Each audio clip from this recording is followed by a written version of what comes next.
Hoy vamos a ver una guía de configuración rápida para el router RUT500. En primer lugar, revisaremos sus prestaciones y a continuación veremos su configuración, el acceso al servidor web, cómo configurar los datos de conexión 3G, cómo habilitar el acceso remoto HTTP y HTTPS, cómo configurar un DNS dinámico, cómo funciona y configurar el port forwarding y un par de ejemplos sobre configuraciones OpenVPN. Acabaremos con un breve troubleshooting. Las prestaciones del RUT500 es un router 3G con tecnología HSPA+, hasta 21 megas downlink y 5,76 megabits de uplink. El RUT550 es la versión 4G del mismo modelo con un uplink de 50 megabits y un downlink de 100 megabits. Incorpora un access point Wi-Fi 802.11bgn, dos antenas GSM externas, una se entrega con el equipo, la otra puede solicitarse opcionalmente, pueden ser acodadas o magnéticas, una antena Wi-Fi, 3 puertos LAN 10 en base TX, un puerto WAN 10 en base TX. A través de este puerto WAN podemos hacer que el router funcione o bien como un router 3G o bien como un router normal sobre la interfaz WAN para conexión a un router ADSL o cable modem y con backup por 3G. Incorpora un cliente de InDNS integrado, compatible con los servicios de InDNS, no IP, no /IP, y también soporta OpenVPN y IPsec, tanto servidor como cliente, para realizar VPNs. Tiene la posibilidad de montaje en carril DIN, tiene la posibilidad de proveer alimentación PoE no estándar para cámaras IP de Teltónica en alguno de sus puertos LAN, incorpora los mecanismos de ping reboot y SMS reboot. El ping reboot lo que nos permite es que el router continuamente esté haciendo pings a unas direcciones en internet que sabemos que contesten, como por ejemplo los servidores DNS de Google, y en caso de que estos pings no sean contestados, el equipo se reinicia, se resetea automáticamente. Asimismo, podemos enviarle un SMS al router para que se resetee. El objetivo de estos dos mecanismos es evitar que el router se quede colgado y siempre esté operativo y conectado a la red del operador móvil. También podemos enviar un SMS y nos contestará con el estatus y la notificación de la IP pública, si es que no tuviéramos un cliente, un servicio de InDNS. Incorpora un servidor web para configuración y también por forwarding y firewall integrados. Vamos ya con la parte de configuración del dispositivo, del router. La primera vez que conectemos el router deberemos conectar nuestro PC a cualquiera de los puertos LAN 1 o LAN 3, no al puerto WAN, y configurar nuestro PC con conexión de DHCP. El servidor nos dará una dirección IP a nuestro PC y deberemos arrancar el navegador y abrir la página 192.168.1.1, que es la dirección IP por defecto del router. El username es admin y el password admin01. Cuando entremos, automáticamente pasaremos al wizard o al sistema automático de configuración por primera vez. Lo primero que podemos hacer es cambiar el password, lo recomendamos para que no sea el password por defecto. A continuación pasamos a configurar los parámetros 3G. El primer parámetro que debemos configurar es el APN. El APN es este texto o este nombre que varía para cada uno de los operadores. En la página siguiente mostraremos un listado de los APNs siendo puramente informativo. Lo mejor es que nos informemos en nuestro operador móvil al comprar la tarjeta SIM. Después el número PIN de la tarjeta SIM. Nosotros recomendamos deshabilitar este PIN más que nada para evitar equivocación al entrar el número, que el router intente 3 veces, bloquee la tarjeta SIM y entonces necesitemos el número PUC para desbloquear la tarjeta. El dial-in number dejaremos lo que hay establecido de asterisco 99 almohadilla. Deberemos configurar el método de autentificación 3G. Debemos consultar con nuestro operador móvil si es PAP, CHAP o ninguno. En caso de que sea PAP o CHAP deberemos configurar el username y el password. Y por último el service mode, donde configuraremos si queremos forzar que el router se conecte en 3G, en 2G, GPRS, o preferiblemente en una u otra tecnología, o dejarlo en automático, que es el valor por defecto, en cuyo caso intenta la máxima velocidad, la máxima conexión, y en caso de no haber cobertura baja a la de menor velocidad. Como os comentaba antes, aquí os presentamos un listado de APNs, es simplemente informativo. Aconsejamos que preguntéis a vuestro operador móvil para obtener el valor de estos tanto APN como username como password. A continuación pasaremos a configurar los parámetros del segmento LAN del router. El primer parámetro es el protocolo. Dejaremos static address, es decir, el router tendrá una dirección estática.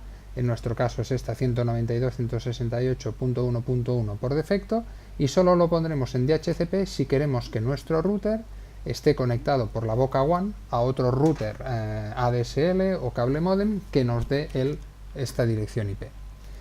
La dirección IPv4 address es exactamente esta dirección IP del router, 192.168.1.1, que podemos modificar a nuestra necesidad. Use Customs DNS Servers los dejaremos en blanco, y entonces lo que hará el router es obtener los servidores DNS del operador móvil. Podemos poner, si queremos, fijados. Y el servidor de DHCP, que en principio tendremos habilitado por defecto y que podemos deshabilitar si todas las máquinas o los elementos que vamos a conectar al router 3G tienen una IP fija y no queremos que nadie se conecte por DHCP. Aquí veis la pantalla de configuración de los parámetros que habíamos dicho antes. En la parte de DHCP nos faltaba mencionar que tenemos la dirección de inicio y la dirección de final, es decir, que en este caso el servidor de DHCP, si lo tuviéramos habilitado, nos daría direcciones desde la .100 a la .150. A continuación tenemos la configuración Wi-Fi. Por defecto el Access Point Wi-Fi está deshabilitado. Si lo habilitamos, recordemos montar la antena Wi-Fi. Seleccionaremos el canal, la frecuencia, el modo BGEN y el código de país. También el SSID, que es el identificador del dispositivo radio. Y por último deberemos elegir el tipo de encriptación que queremos, si no lo queremos encriptado o si lo queremos con algún tipo de encriptación. Importante comentar lo de la antena Wi-Fi, porque hemos visto en clientes que hay errores al conectarlos. El router, como hemos mencionado anteriormente, lleva 3 conectores de antena, 2 para antena GSM, que se denominan GSM Main y GSM AUX, y el conector de antena Wi-Fi, que es el que va en el centro del dispositivo. La antena que entregamos GSM es magnética, con un cable de unos 3 metros, mientras que la antena Wi-Fi es acodada. Pero si entregamos a veces una segunda antena GSM, es también acodada. No son iguales las antenas, una es Wi-Fi y otra es GSM, una es macho y otra es hembra. Prestemos atención a conectar la antena correcta en el conector correcto. Para acabar con el tema de configuración Wi-Fi, simplemente la captura de los parámetros que hemos visto antes. Y en esta pantalla de configuración Wi-Fi, tras pinchar en el botón Finish, el router aplicará todos los cambios y en principio ya deberíamos ser capaces de salir a Internet. ¿Cómo vamos a verificar esto? Pues vamos a comprobar, como indicamos a continuación, vamos a comprobar la conexión. Nos iremos al menú de Status Network Configuration y deberemos ver algo similar a lo que veis en pantalla.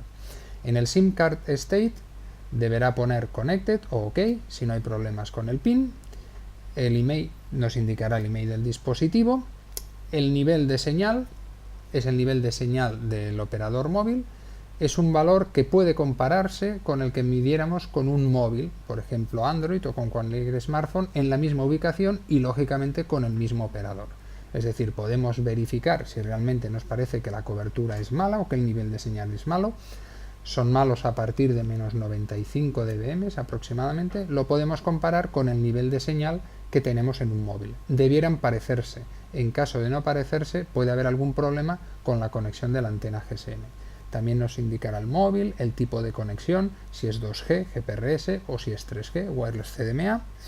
Los bytes recibidos y transmitidos, que lógicamente tendrán que incrementarse conforme enviemos tráfico, recibamos tráfico de la red. Y después tendremos la IPv4, que es la dirección IP pública del router, no la dirección LAN, sino la dirección WAN. Esta es la dirección IP en la que nosotros tendremos que conectarnos remotamente al router o mediante port forwarding a cualquier máquina que cuelgue detrás del router. Aquí también veis los servidores DNS. A continuación, el paso siguiente va a ser habilitar el acceso remoto al router, para que una vez lo dejemos instalado en campo podamos acceder a él remotamente para hacer cualquier cambio. Debemos irnos a System Administration y marcar la opción Remote HTTP Access si queremos habilitar el acceso HTTP vía web, y si queremos habilitar el acceso securizado, entonces tenemos que también marcar la opción HTTPS. Indicaremos también o dejaremos por defecto los puertos 80 y 443, que son los estándares de HTTP y de HTTPS.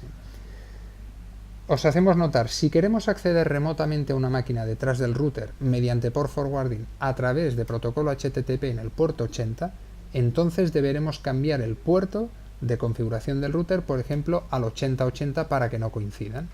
Para acceder de esta forma a la configuración del router lo haríamos con la dirección pública 2.8080 y así no entraría en colisión con la otra aplicación. Vamos ahora a pasar a hablar un poco de los DNS dinámicos. El problema que nosotros nos encontramos normalmente para poder acceder a un router es que si contratamos una SIM con una IP fija, el operador nos da esta IP fija continuamente, pero esto no es habitual hoy en día, salvo para SIMs que sean contratadas a través de una VPN o para un cliente corporativo. Los clientes residenciales o para compras de pocos SIMs, normalmente los operadores nos dan una SIM con una IP dinámica, es decir, el operador móvil nos va cambiando esta dirección IP de forma periódica con cada reconexión o incluso en la misma conexión nos la puede cambiar. Por tanto, si queremos conectarnos al router de forma remota, deberemos usar otro mecanismo. No deberemos direccionar el router a través de la IP, sino que lo podemos hacer a través de un nombre de dominio. Este mecanismo es lo que se denomina DNS dinámico y al final lo que nos permite es asociar un nombre de dominio a la dirección dinámica IP del router. Este servicio se basa en un software cliente que se integra en este caso en el root 500 y que cada cierto tiempo envía un paquete de información al servidor. En este paquete se identifica hacia el servidor con su nombre de dominio y el servidor identifica este nombre de dominio con la dirección IP de la cual viene el paquete, asociando esta dirección IP a este dominio. De esta forma podemos acceder remotamente al router a través del dominio y no de la dirección IP. ¿Cómo configuramos este DNS dinámico? Bueno, primero tenemos que configurar el servidor DNS. Para ello debemos crear una cuenta gratis o de pago en alguno de los servidores DNS dinámicos soportados por el router. DNS.org, noip.com, no-ip.org. Seleccionaremos un usuario y un password para la cuenta y un nombre de dominio cuya terminación dependerá del servicio seleccionado. Dependiendo de qué operador o servidor cojamos, nuestro dominio va a acabar con unas siglas u otras. Hay que tener en cuenta que en las cuentas gratuitas deberemos confirmar a través de la respuesta a un email que nos envían que aún seguimos usando estos dominios, porque si no automáticamente se nos dan de baja y pasan a estar disponibles para otros usuarios. En la parte del router, en el router tendremos que configurar el cliente DIN-DNS. Para ello iremos al menú Services DIN-DNS, habilitaremos el DIN-DNS y seleccionaremos el servicio en el que nos hemos dado de alta el dominio host. Tendremos que poner el hostname, que es el nombre creado, el username y el password, que son los de nuestra cuenta, y luego hay dos parámetros importantes que son el IP Renew Interval. En este caso el valor por defecto son 10 minutos, lo cual quiere decir que cada 10 minutos el router verifica si su dirección IP pública ha cambiado. Y el Force IP Renew, que por defecto está en 72 minutos, que nos indica que cada 72 minutos el router enviará un paquete al servidor notificando la dirección IP haya o no cambiado. Es decir, la información se va a refrescar como mínimo cada 72 minutos. Por último, en Status nos muestra la última actualización. Vamos al punto siguiente, que es el port forwarding. El port forwarding es un sistema, un mecanismo, un protocolo que nos permite acceder a diferentes máquinas detrás del router en diferentes puertos a través de la única dirección IP pública del router. ¿En qué consiste el port forwarding? Consiste en distinguir a qué dirección IP local nos conectaremos a través de un puerto TCP/UDP con el que el paquete llega al router en su puerto WAN. Es decir, la forma de distinguir a qué IP detrás del router vamos a conectarnos es a través del puerto con el que enviamos el paquete al puerto WAN del router. Vamos a verlo en un ejemplo. Imaginemos que tenemos dos remotas RTU10 en la 192.168.1.10 y RTU11 en la 192.168.1.11. Y estas dos remotas las queremos acceder a través de protocolo Modbus TCP. Además tenemos un servidor web en la 192.168.1.9 al que queremos acceder remotamente. Para ello nos iremos al menú de Network, Firewall, Port Forwarding y crearemos 3 reglas. Estas 3 reglas las vamos a crear siguiendo este patrón. Para acceder al puerto 502 de la RTU10 usaremos el puerto 512. Para acceder al puerto 502, que es el de Modbus TCP de la RTU11, usaremos el puerto 513. Y por último, para acceder al puerto 80 del web server, usaremos el puerto 8080. Una vez creadas las 3 reglas, las podremos verificar en la propia página del router.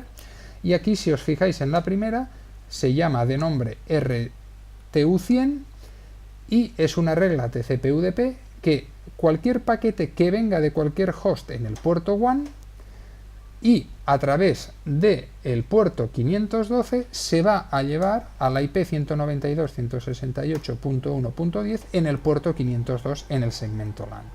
Lo mismo para la RTU11, cualquier paquete que llegue por el puerto WAN en el puerto 513 se enviará a la punto 11 también al puerto 502. Como veis, estamos usando un mismo puerto en 2 direcciones IP diferentes porque los estamos distinguiendo por el puerto de origen, 512 y 513.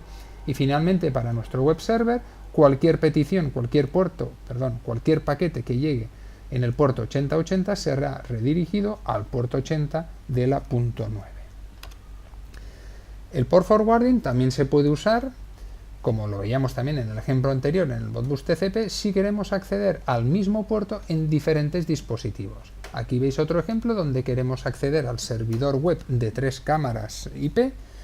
El servidor web está en el puerto 80 y por lo tanto debemos acceder al puerto 80 de 3 direcciones IP diferentes. Bueno, pues en este caso lo hacemos mapeándolas: el primer web server al 8028, el segundo al 8030 y el tercero al 8032. A través de estos puertos diferentes accederemos al mismo puerto, pero en IPs diferentes. Aparte del port forwarding, tiene un mecanismo de reglas de tráfico. El router 500 nos permite configurar reglas de tráfico. Nosotros recomendamos no tocarlas porque puede tener efectos perjudiciales si bloqueamos algún tipo de tráfico. En cualquier caso, debemos tener en cuenta que los cambios que se hacen en el port forwarding, en administración, en VPN y otros que se hagan a través del servidor propiamente web del router ya modifican automáticamente estas reglas de tráfico. Aquí hemos capturado las reglas de tráfico, como veis en la parte inferior del router, y en este ejemplo ya vemos que está habilitado el tráfico VPN, que es el puerto 1194 del protocolo OpenVPN, así como el tráfico SSH, HTTP y HTTPS a través del puerto WAN.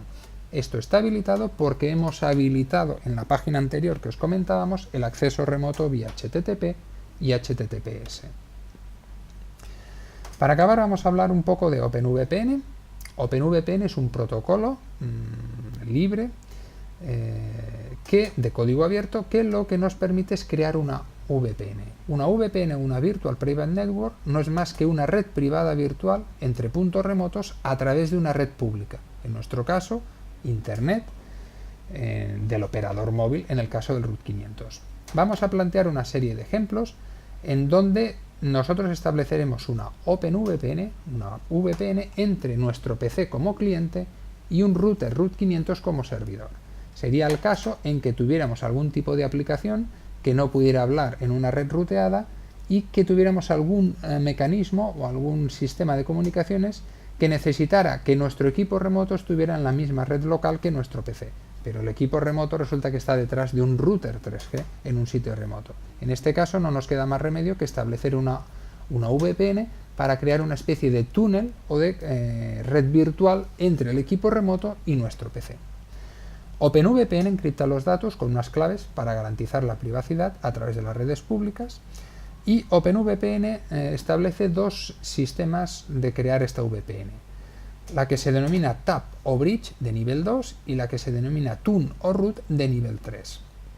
Es importante porque el elegir una u otra tiene unas implicaciones claras a nivel de configuración. Si elegimos una VPN de nivel 2, esto significa que tanto los equipos extremos como los mismos terminadores de la VPN están en un mismo direccionamiento IP, en un mismo segmento de red. ¿Vale? Es decir, mi PC cliente contra las máquinas que hay detrás del router están en el mismo segmento de red. Por contra, si establecemos una VPN de nivel 3, en modo Tune Root, cada red local puede tener su propio direccionamiento, que a su vez será diferente del direccionamiento de los terminadores de los túneles de la VPN. Por lo tanto, cada terminador, nuestro PC o el router 500, debe tener unas reglas de tráfico internas para que se permita rutear el tráfico que llega de la VPN a la nueva segmento de red. Lo veremos más adelante.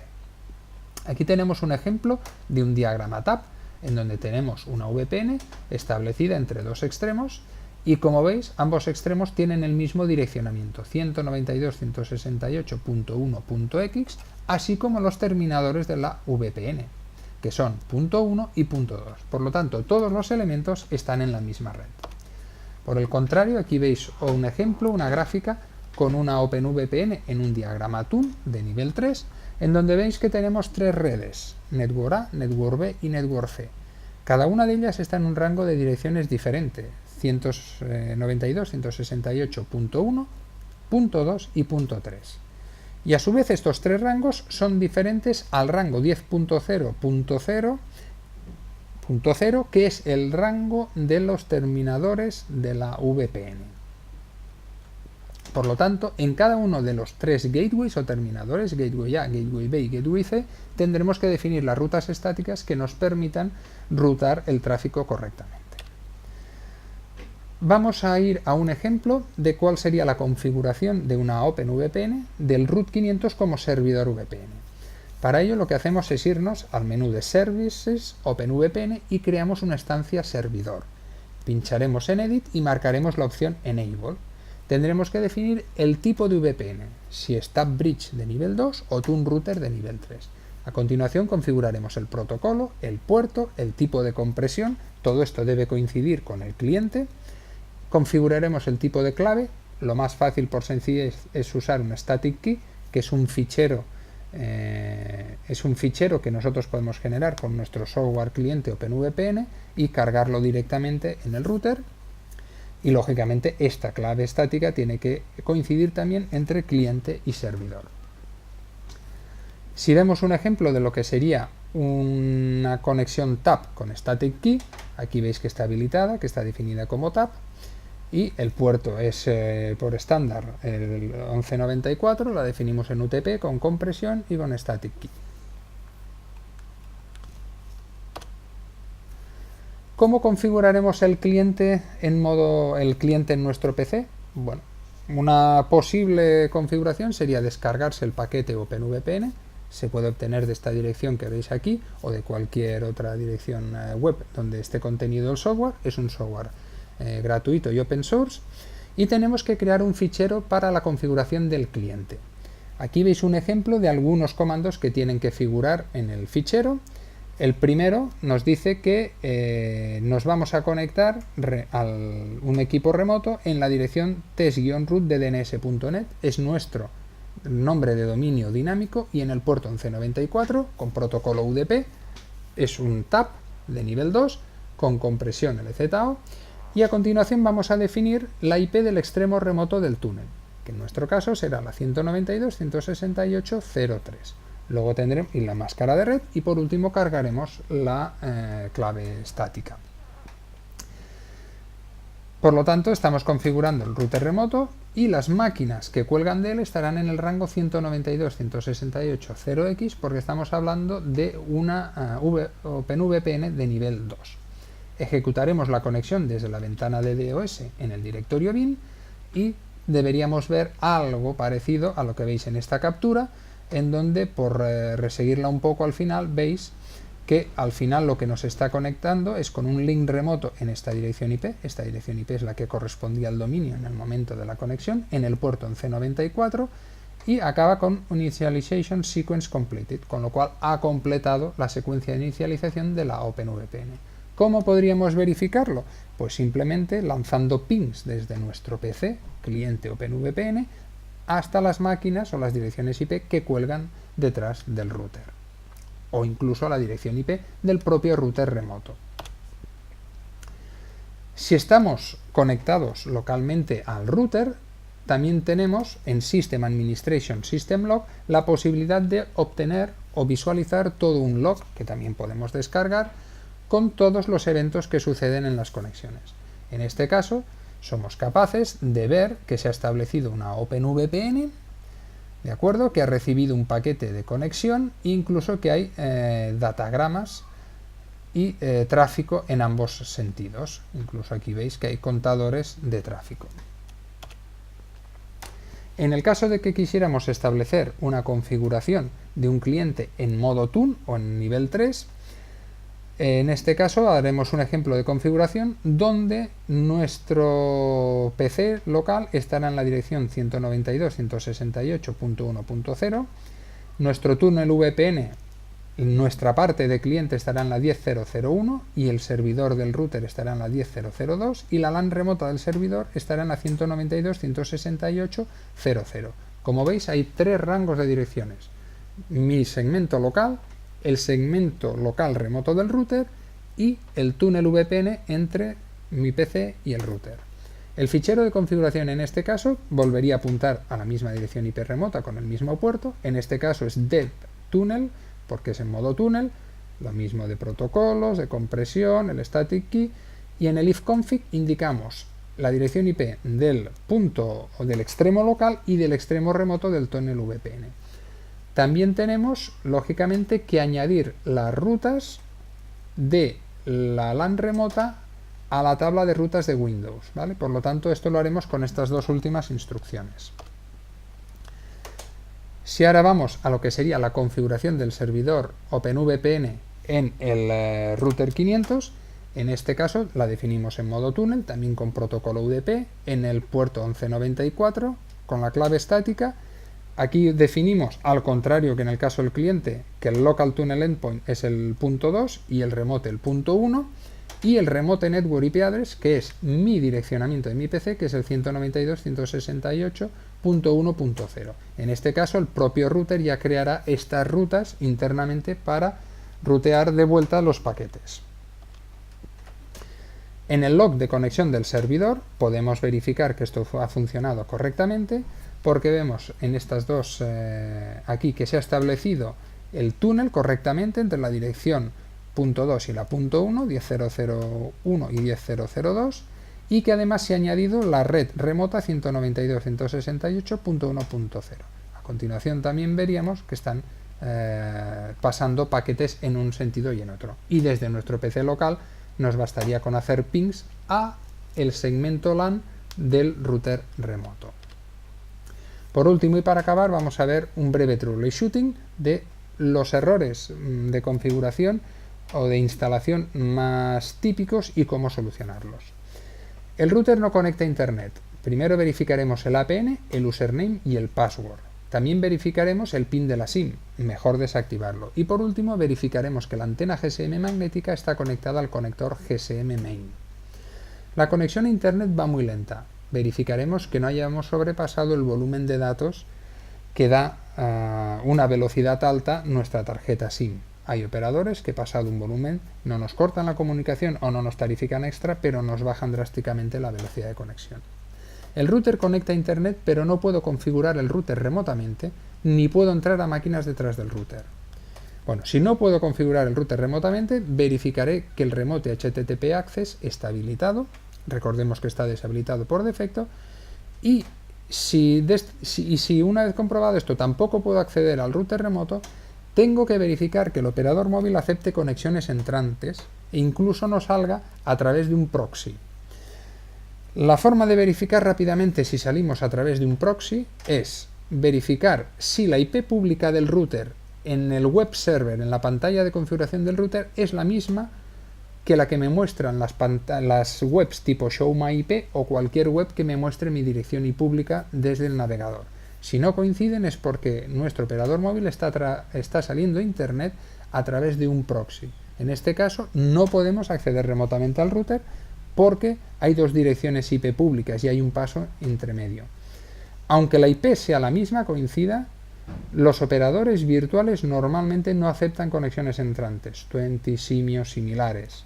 E incluso con algunos tipo Movistar, Vodafone y Orange hay que llamar o habilitar el servicio o contratar algún tipo de servicio M2M específico.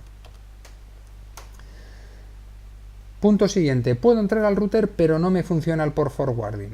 Debemos revisar que la dirección IP del gateway del equipo detrás del router apunte a la dirección IP del router. Porque si no apunta, si la máquina que hay detrás del router no tiene como gateway la dirección IP del router, no sabe dónde rutar el paquete de vuelta. Con lo cual nuestro paquete está llegando a la máquina detrás del router, pero el paquete de vuelta no sabe qué camino tomar. Y por último, algunas aplicaciones no me funcionan en la máquina detrás del router. Bueno, algunas aplicaciones pueden ser incompatibles con el port forwarding, con la traslación de puertos. En este caso no hay más remedio que colocar dicha máquina donde corre dicha aplicación en una DMZ del router. Debemos tener en cuenta que al activar la DMZ, lo que hace el router es que todo paquete que le llega por la interfaz WAN lo va a enviar directamente a esa IP.